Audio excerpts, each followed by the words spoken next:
법치가 죽어가는 대한민국, 이재명 공소 취소 기도와 민주주의의 붕괴.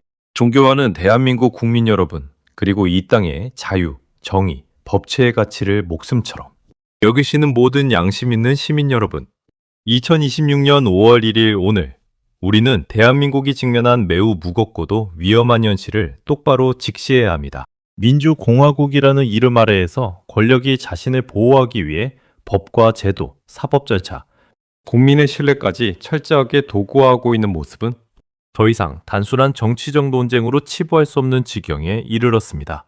특히 이재명 대통령과 관련된 수많은 형사사건의 공소를 취소하려는 정부 여당의 조직적이고 치밀하며 집요한 움직임은 대한민국 법치주의의 근간을 뿌리째 흔드는 민주주의의 자살행위에 가까운 사태입니다. 이재명 대통령이 기소된 주요 사건들을 다시 한번 차분히 자세히 나열해 보겠습니다.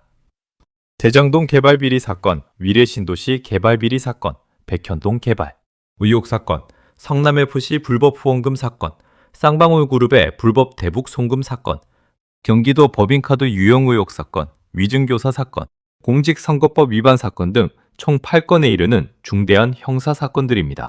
이 가운데 대장동 백현동 위례개발 비리와 성남FC 관련 사건은 서울중앙지법에서 1심, 재판이 상당 부분 진행되던 중이었습니다. 검찰은 수백 페이지에 달하는 공소장과 수십 명의 증인, 강배한 증거자료를 제출하며 치열한 공방을 벌이고 있었습니다. 쌍방울 대북 송금 사건 역시 북한에 수백만 달러를 불법 송금한 정황과 관련자 진술, 금융기록 등이 상당히 구체적으로 드러난 상태였습니다. 경기도 법인카드 유용 의혹과 위증교사, 공직선거법 위반 사건도 마찬가지로 재판부가 증거 검토를 진행 중이었습니다. 국민 대다수는 이러한 사건들이 법정에서 공정하게 심리되고 증거와 논리에 따라 판결이 내려지기를 기대하고 있었습니다. 그러나 대통령 취임 직후 헌법 제84조 불소추 특권으로 모든 재판이 일시에 중단되었습니다.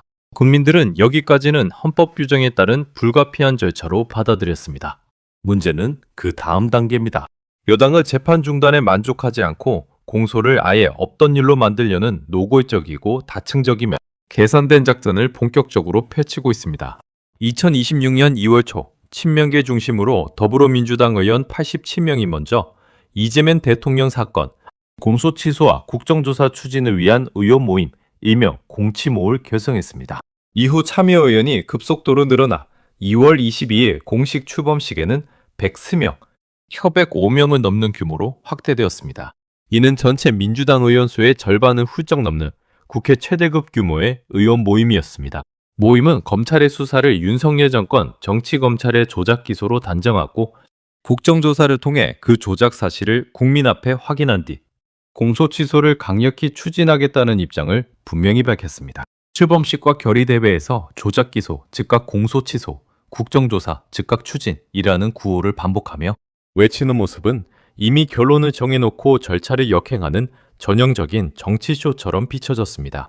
모임의 상임대표와 공동대표는 친명 핵심 인사들로 채워졌으며 이는 단순한 의원 모임이 아니라 더불어민주당의 공식 기조로 자리 잡았습니다. 국민들은 국회의원 과반이 한 사람의 형사, 사건을 위해 동원되는 초유의 사태를 지켜보며 깊은 우려를 표했습니다. 더욱 교묘하고 위험한 꼼수는 2026년 4월 30일 민주당이 전격 발의한 윤석열 정권, 검찰청 등의 조작 수사, 조작 기소 의혹, 진상규명 특검법입니다.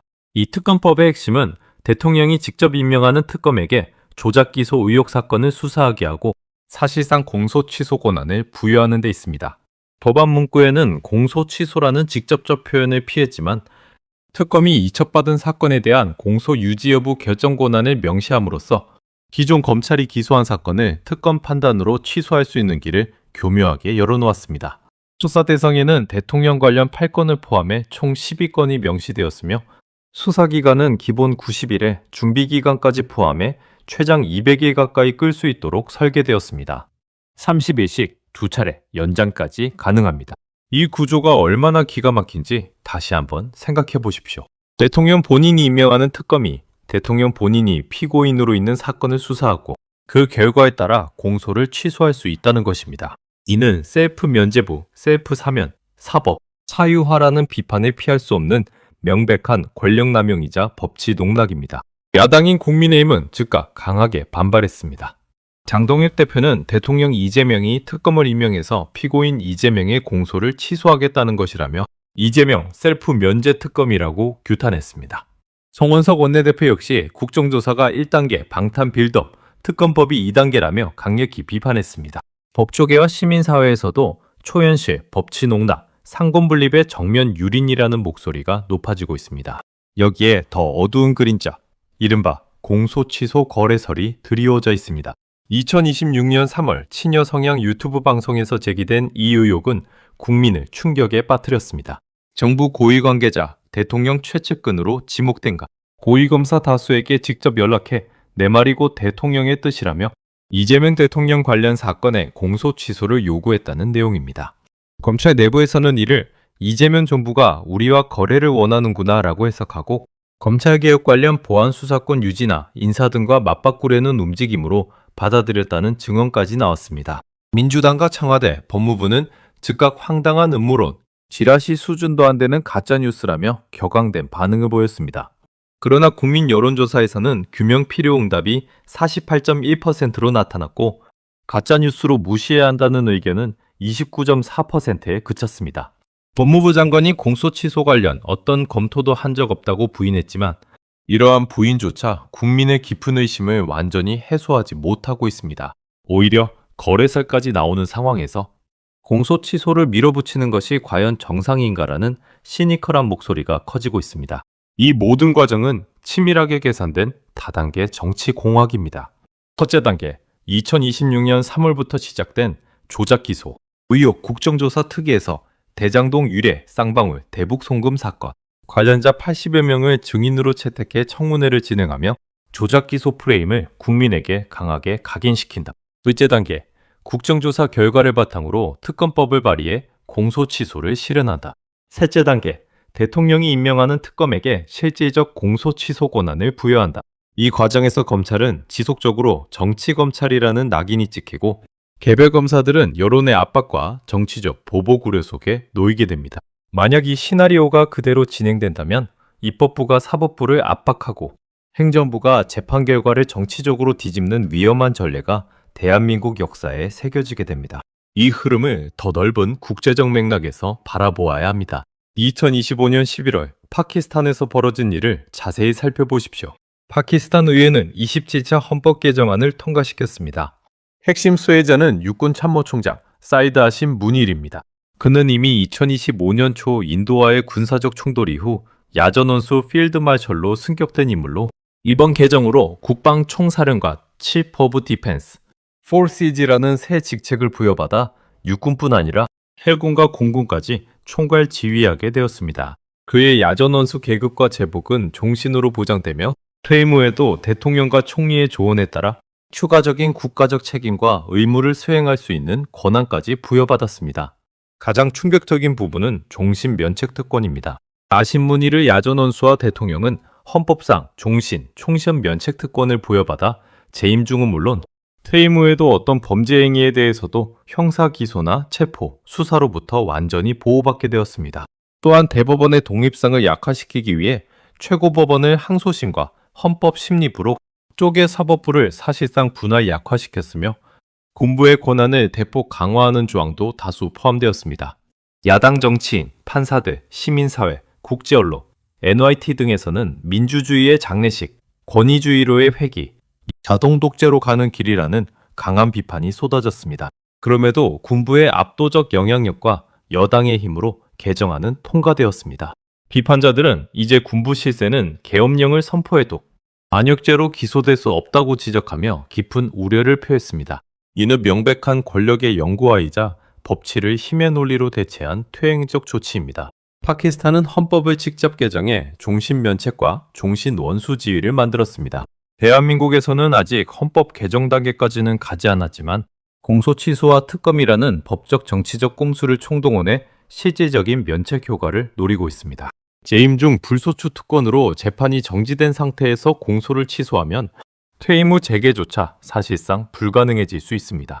조작 기소였다고 확신한다면 왜 재판에서 당당히 증거를 제출하고 무죄를 입증하지 않고 공소를 아예 없애려 합니까? 진실 규명이 두려운 것입니까? 아니면 권력을 영구히 보호하려는 냉철하고 이기적인 정치적 계산 때문입니까? 이런 행태를 지켜보는 국민들은 깊은 허탈감과 분노, 그리고 차가운 시니컬함을 느끼고 있습니다. 내 한 표로 뽑은 민주주의가 결국 한 사람의 완벽한 방탄조끼가 되었구나. 법은 서민과 약자에게는 철저히 엄격하고 권력자에게는 관대하고 유연하며 편리하구나. 라는 냉소가 곳곳에서 터져 나옵니다. 더 나아가 이게 북한의 김일성, 김정은이 말하는 우리식 사회주의 법치와 무엇이 다르냐? 라는 절망적인 물음까지 이어집니다. 북한에서 법이란 무엇입니까? 수령의 유훈과 노동당의 의지가 모든 것을 초월하는 절대적 도구입니다. 숙청, 공포정치, 세습독재가 법치라는 이름으로 포장되며 국민은 법의 보호를 받지 못하고 권력자의 변덕과 정치적 필요에 따라 삶과 죽음이 결정됩니다. 대한민국에서 공소 취소가 성공한다면 그것과 근본적으로 무엇이 다릅니까? 다수의석과 대통령, 권력을 동원해 사법 절차를 정치적으로 해결하는 체제, 민주적 절차라는 포장 아래 진행되는 권력 중심의 법치 왜곡, 결과는 동일합니다. 국민은 정의를 상실하고 권력은 법 위에 군림하게 됩니다. 1876년 강화도 조약을 다시 한번 생생하게 떠올려 보십시오. 일본 군함 운요호의 무력 압박 속에 조선 정부는 치외법권을 인정하고 개항을 강요당했으며 사법권과 관세권을 크게 침해당했습니다. 겉으로는 조선의 자주 독립을 인정한다는 미사여구를 사용했지만 실질은 일본인에 대한 치외법권을 인정함으로써 국가주권의 포기이자 국민의 미래를 팔아넘긴 굴욕이었습니다.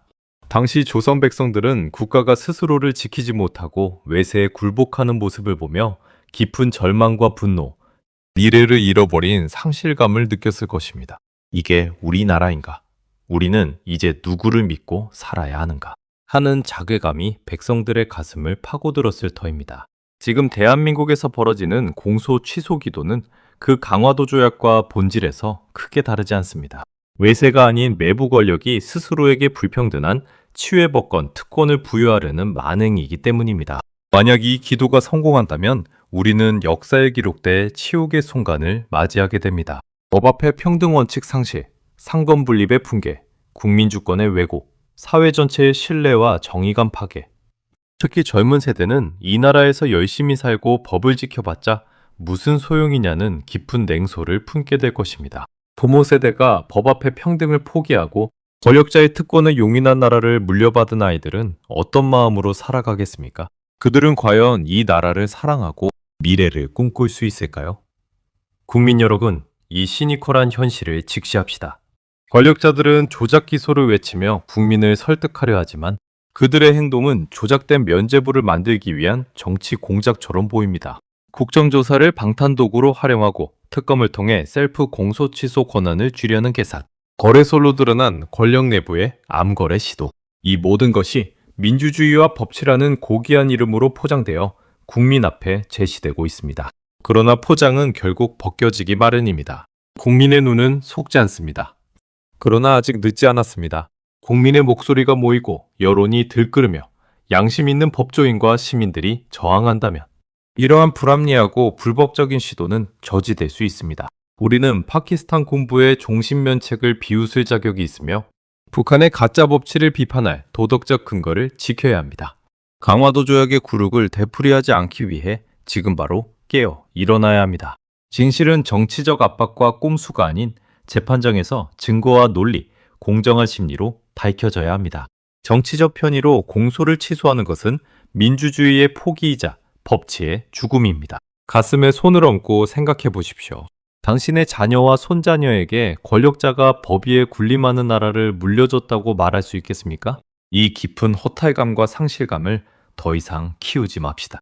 대한민국은 아직 민주주의를 포기하지 않았습니다. 법치가 살아 숨쉬는 나라, 진정한 국민 주권의 나라로 지켜나가야 합니다. 오늘 이 이야기가 여러분의 가슴에 작은 불씨가 되어 주변에 사실을 전하고 원칙을 요구하고 정의를 외치는 행동으로 이어지기를 간절히 바랍니다. 대한민국 만세! 법치 만세! 그리고 진정한 민주주의와 공정한 정의가 살아 숨쉬는 대한민국 만세!